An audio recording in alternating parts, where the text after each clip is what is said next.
Good morning, hello friend, नमस्ते, आदाब, सत श्री अकाल। कैसे हैं आप सभी लोग। क्रेजी तरिश में आपका हार्दिक स्वागत है। आई होप आप लोग बहुत ही अच्छे होंगे, खुश होंगे और मैं आशा करती हूँ, दुआ करती हूँ, कामना करती हूँ कि आपका परिवार भी बहुत ही अच्छा हो और ज़िंदगी की हर खुशी उन्हें मिले। तो चलिए आइए, आज हम सभी आप लोगों के लिए यानी हम आप लोगों के लिए एक क्वेश्चन का सीरीज फिर से लेकर आए हैं, जो हमने आप सभी को एनसीएफ के बारे में और ब्लैक बोर्ड योजना के बारे में पढ़ा थे। उसके तहत आप लोगों के सामने कुछ क्वेश्चन हैं। आप देखिए किस तरह बीएड बीटीसी में क्वेश्चन पूछे जाते हैं और यही क्वेश्चन सेम सुपर टेट में भी पूछे जाते हैं। ठीक है, सीटेट में भी ये क्वेश्चन पूछे जाते हैं। तो चलिए देखते हैं ब्लैक बोर्ड योजना और एनसीएफ के बारे में क्या क्वेश्चन है। जैसे आप लोगों से क्वेश्चन पूछ सकता है कि ऑपरेशन ब्लैक बोर्ड का गठन किसके अंतर्गत हुआ है, तो आप क्या बताएंगे। राष्ट्रीय शिक्षा नीति 1986, क्योंकि हम आपको बताए थे कि राष्ट्रीय शिक्षा नीति 1986-1987 के तहत जो है राष्ट्रीय ब्लैक बोर्ड ऑपरेशन योजना का गठन हुआ था। ठीक है, उसके बाद आपसे क्वेश्चन ये भी पूछ सकता है, आपसे क्वेश्चन पूछ सकता है कि 6 से 14 वर्ष के आयु वर्ग हेतु अनिवार्य एवं निःशुल्क शिक्षा का प्रावधान है, तो आप क्या बताएंगे इसमें। तो धारा 45 के अंतर्गत ये क्वेश्चन आप लोगों के लिए नया है और आप लोग यकीन मानिए क्वेश्चन का बहुत ही मतलब है। और यहाँ से एक क्वेश्चन और बनता है आप लोगों के लिए, निःशुल्क और अनिवार्य शिक्षा का अधिकार अधिनियम 2009 का संबंध किससे था। अनुच्छेद 21 से था। अनुच्छेद 21 में यही कही गई थी कि 6 से 14 वर्ष बालकों के लिए कि जो अनिवार्य एवं निःशुल्क शिक्षा प्राप्त करने हेतु बनाया जाए। ठीक है, उसके बाद क्वेश्चन आप लोगों के लिए है कि ऑपरेशन, यहाँ पर देखिए ऑपरेशन ब्लैक बोर्ड योजना का उद्देश्य है, क्या उद्देश्य था।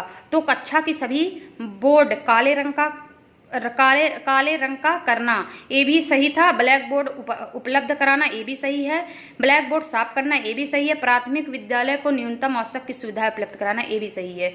ठीक है, आपसे क्वेश्चन पूछ सकता है कि राष्ट्रीय शिक्षा नीति 1986 के अंतर्गत प्रारंभिक शिक्षा को अनिवार्य एवं निःशुल्क बनाने हेतु कौन सी योजना लागू की गई थी, तो आप बताएंगे ऑपरेशन ब्लैक बोर्ड योजना। ठीक है, इसमें जितना भी साक्षरता कार्यक्रम, व्यवहारिक शिक्षा, ये सभी को आप रॉन्ग बताएंगे 1 नंबर में अगर क्वेश्चन पूछेगा, क्योंकि 1986 के अंतर्गत जो है ऑपरेशन ब्लैक बोर्ड योजना का गठन किया गया था। ठीक है, आपसे ये भी क्वेश्चन पूछ सकता है कि ऑपरेशन ब्लैक बोर्ड का उद्देश्य क्या था, तो आप बताएंगे कि ऑपरेशन ब्लैक बोर्ड का उद्देश्य क्या था। तो आप बताएंगे प्राथमिक विद्यालयों में पाठ सामग्री शिक्षण उपलब्ध जैसे न्यूनतम आवश्यक सुविधाएं प्रदान करना।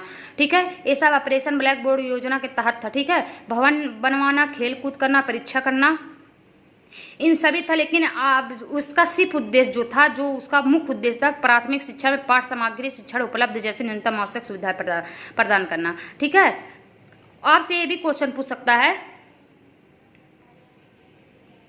यहाँ पर देखिए क्वेश्चन ये क्वेश्चन कितनी बार पूछ चुका है और आपके लिए समझ लीजिए मोस्ट इंपॉर्टेंट है।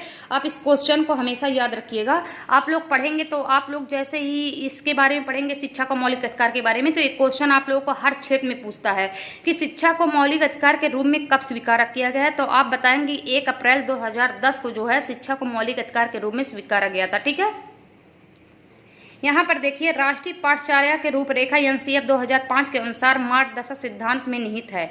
इसमें क्या सही है। पाठचर्या का संवर्धन, पाठ्य पुस्तक पर केंद्रित करना, पाठचर्या में कुछ उप विषयों को रटन प्रणाली से मुक्त करना, विद्यालय में प्राप्त ज्ञान को बाहरी दुनिया से जोड़ना, कक्षा की गतिविधियों को परीक्षा में कम महत्व देना। तो इसमें क्या मार्गदर्शन सिद्धांत था, तो आप इसमें A बताएंगे। ठीक है, तो और उसके बाद देखिए आप लोगों के लिए, आप देखिए ये 1 लाइनर क्वेश्चन था और आपसे इस हिसाब से 2016 में देखिए पूछा गया है कि ऑपरेशन ब्लैक बोर्ड के विद्यालयों में कौन सी सुविधाएं प्रदान की गई थी, तो आप बताएंगे जैसे ही सारी सुविधाएं के बारे, तो आप बताएंगे निम्न वस्तुओं की सुविधा जो है प्राप्त की गई थी। जैसे कि अगर वस्तुओं के बारे में पूछे तो जैसे ही कौन सी सुविधा है, तो आप बताएंगे खेल सामग्री, खिलौना, हम आप लोगों को पढ़ाए हैं कि शिक्षण उपकरण, कक्षा सामग्री और शब्द उपकरण, पुस्तकालय हेतु विद्यालय घंटी, ये सब हम आप लोगों को पढ़ाए हैं। आप लोग जाइएगा वहां पर देखिएगा और इस हिसाब से आप लोग क्वेश्चन पूछा जाएगा। देखिए, आप लोगों के लिए ऐसे क्वेश्चन पूछ सकता है, ऑपरेशन ब्लैक बोर्ड योजना से आप क्या समझते हैं, या आपसे ये भी पूछ सकता है ऑपरेशन ब्लैक बोर्ड योजना का वर्णन कीजिए संक्षिप्त में। तो आप लोग कैसे लिखेंगे? अगर आप इस हिसाब से लिखेंगे कि नई राष्ट्रीय शिक्षा नीति में प्राथमिक विद्यालयों में दी जाने वाली सुविधाओं, इस हिसाब से भी आप लिख सकते हैं। लेकिन इससे अच्छा क्या है कि अगर हम लोग इजी लैंग्वेज, जिस हिसाब से हम लोग पढ़ते हुए पीछे आ रहे हैं, उस हिसाब से अगर हम लोग लिखेंगे तो हम लोग के लिए काफ़ी अच्छा रहेगा और काफ़ी आसान भी रहेगा। किस हिसाब से लिखेंगे, आइए हम आप लोगों को समझाते हैं। जैसे ऑपरेशन ब्लैक बोर्ड योजना को ओबीबी के नाम से भी जानते हैं, तो आप लोग लिखेंगे कि ऑपरेशन ब्लैक बोर्ड योजना को ओबीबी के नाम से जानते हैं। राष्ट्रीय शिक्षा नीति 1986 में प्राथमिक शिक्षा को आवश्यक मानते हेतु विद्यालय में बच्चों के ह्रास एवं अवरोध की समस्या को कम करने के उद्देश्य में शिक्षा एवं शिक्षा की गुणवत्ता के सुधार लाने पर विशेष बल दिया गया। इसी लक्ष्य की प्राप्ति हेतु ऑपरेशन ब्लैक बोर्ड अभियान चलाने की संकल्पना की गई। ऑपरेशन ब्लैक बोर्ड का मुख्य उद्देश्य प्राथमिक विद्यालयों में न्यूनतम शिक्षण सामग्री उपलब्ध कराना। ठीक है, आप इस हिसाब से लिखेंगे। आपसे पूछ सकता है, क्वेश्चन पूछा गया 2016 में कि ऑपरेशन ब्लैक बोर्ड योजना संचालित करने की क्या उद्देश्य थे। तो आप उद्देश्य क्या बताएंगे कि प्राथमिक उद्देश्य में, इसमें आप लोग बता सकते हैं कि ऑपरेशन ब्लैक बोर्ड योजना का मुख्य उद्देश्य जो था प्राथमिक विद्यालय में न्यूनतम शिक्षण सामग्री उपलब्ध कराना। ठीक है, ये आप लोग लिख सकते हैं। और इसमें क्या लिखा है, इस योजना का उद्देश्य प्राथमिक शिक्षा में पाठ सामग्री तथा शिक्षण उपकरण जैसे न्यूनतम आवश्यक सुविधाओं का व्यवस्था को सुनिश्चित करना। ये भी सही है कि स्कूलों में जो पाठ्यक्रम सामग्री था उसको उपकरण की सुविधा प्राप्त करना, यानी न्यूनतम आवश्यक सामग्री की व्यवस्था करना। ठीक है, और अगर आपसे पूछे,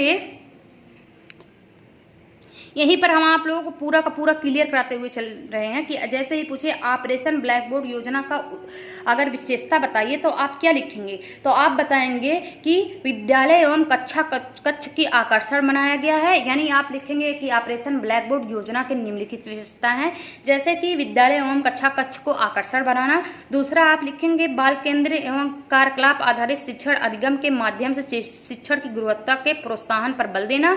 तीसरा आप लिखेंगे विद्यालय में प्रभावी रूप से कार्य करने के लिए भवन अध्यापकों एवं शिक्षण सामग्री के संबंध में स्पष्ट सुविधा का उल्लेख किया जाए, ऐसा कहा गया था। चौथा आप लिखेंगे स्कूल में 2 शौचालय का होना जरूरी है, जिसमें से एक लड़कों के लिए और दूसरा लड़कियों के लिए होना चाहिए। ठीक है, आप विशेषता में ऐसा लिखेंगे। और जैसे ही ब्लैक बोर्ड योजना का संशोधन, यानी आप लोगों के लिए क्वेश्चन आ सकता है कि ऑपरेशन ब्लैक बोर्ड योजना का संशोधन जो है कितने संशोधन हुआ था। तो आप बताएंगे 2 संशोधन हुआ था। कौन कौन सा संशोधन? पहला आप बताएंगे कि 1992 में हुआ था। इसके तहत 1992 के तहत क्या कहा गया था कि स्कूल में 2 कमरों की जगह 3 कमरा तथा 2 शिक्षकों की जगह 3 शिक्षक होने चाहिए। आप पहला पॉइंट ये लिख सकते हैं।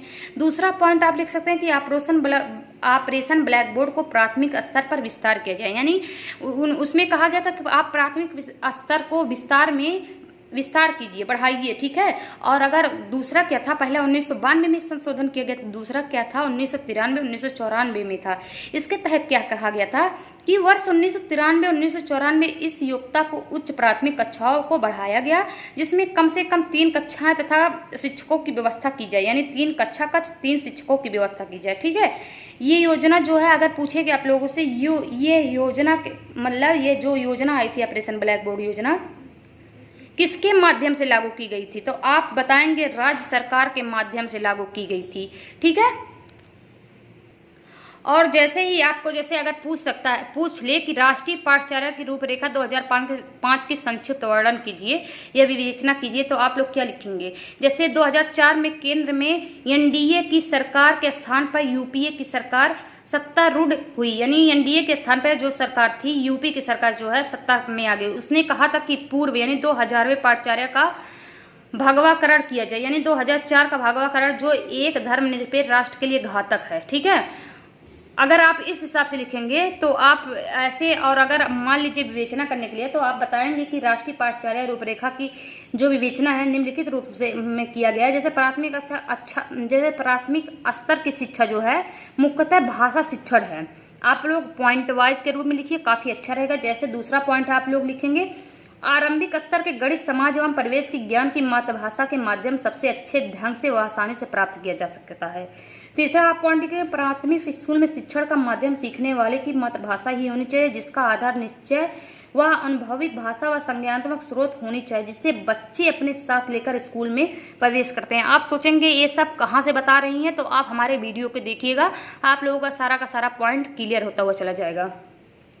पांचवा आप लिखेंगे जहां योग्यता प्राप्त शिक्षक एवं प्राप्त अवसंरचनात्मक सुविधाएं उपलब्ध हों वहां प्राथमिक स्तर के अंग्रेजी पढ़ाई जा सकती है, लेकिन प्रथम 1-2 साल तक मुख्यतः मौखिक यानी प्रथम 1-2 साल तक आप मौखिक और सर्वर कुशलता सामान्य बातचीत पर ही ध्यान दें। यानी इनमें क्या कहा गया था कि वहां पर आप इंग्लिश की जरूर, आप जहां पर इंग्लिश के टीचर अच्छे हैं, कुशल हैं, वहां पर इंग्लिश की जरूर आप लोग वहां पर शिक्षा दीजिए, लेकिन कम से कम 1 साल तक जो शिक्षा है मौखिक के रूप में और सुनने के रूप में, यानी बातचीत करने के रूप में और सुनने के रूप में ज़्यादा जोर दीजिए। और क्या कही थी, अंग्रेजी की कक्षा में बच्चों को उनकी अपनी भाषा का प्रयोग करने से नहीं रोका जाना चाहिए। बिल्कुल सही, क्योंकि अंग्रेजी बच्चों को अपनी मातृभाषा से जब नहीं रोकेंगे तो अपनी सारी बातों को आपकी समझ जो है रख सकते हैं और आप उनकी जो दुविधा है उनको दूर कर सकते हैं। ठीक है। और ये भी कहा गया था कि घर में बोली जाने वाली दोस्तों के बीच व पड़ोस भाषाओं तथा स्कूल में प्रयुक्त की जाने वाली भाषा के बीच में फासले को पाटने का भरपूर प्रयास किया जाए। यानी जो भी हम लोग हमारे आसपास जो हैं, यानी अपने दोस्तों से, अपने पास पड़ोस से सीखते हैं, तो उनके बीच जो जो भाषाएं होती हैं अलग अलग तरीके से, उनको आप लोग धीरे धीरे सुधारने की कोशिश कीजिए, यही बात कही गई है। उसके बाद आप लोग लिखेंगे अंग्रेजी माध्यम स्कूलों में भी मातृभाषा का माध्यम के रूप में प्रयोग होना चाहिए और शिक्षार्थी के माध्यम से दूसरे माध्यम में जाने के लिए छूट होनी चाहिए। इन सभी की बात आप लोग लिख सकते हैं। ठीक है। और आप अगर हमारे वीडियो को नहीं देखें तो उस वीडियो को देखिएगा और इस वीडियो को देखिएगा, आप लोगों को काफ़ी आसानी होगा और काफ़ी सुविधा मिलेगी। और राष्ट्रीय पाठ्यचर्या जो था, ये भी कहा गया था कि कक्षा 1 से कक्षा 12 तक कब क्या और कैसे पढ़ाना सिखाना है, इसे पूरी रूपरेखा प्रस्तुत की गई। ठीक है, कि कब और कैसे और किस तरह पढ़ाना है आपको, इन सभी को राष्ट्रीय पाठ्यचर्या 2015 के अनुसार आप लोगों को बताया गया है। ठीक है, ये सभी बात कही गई है और आप लोग हमारे वीडियो को देख रहे हैं, तो इसके लिए सबसे पहले आप लोगों को धन्यवाद। और आज के लिए इतना ही क्वेश्चन, क्योंकि ज़्यादा क्वेश्चन हो जाएगा तो आप लोगों को काफ़ी समझने में दिक्कत होगी। और आप लोगों के लिए हम ऐसे ही क्वेश्चन का सीरीज, जैसे कि हम आपको बताएं कि सैटरडे संडे लेकर आएंगे, तो वो दोनों दिन हम आप लोगों के लिए लेकर आएंगे जरूर है। तो और कल हम आपके लिए एक नया टॉपिक लेकर आएंगे, एक नया अध्याय के साथ। ठीक है। और अगर आप लोग हमारे चैनल को देख रहे हैं तो लाइक, सब्सक्राइब, बेल आइकन को प्रेस करना मत भूलिएगा। आप लोगों को तहे दिल से इस वीडियो को देखने के लिए धन्यवाद। जय हिंद, जय भारत।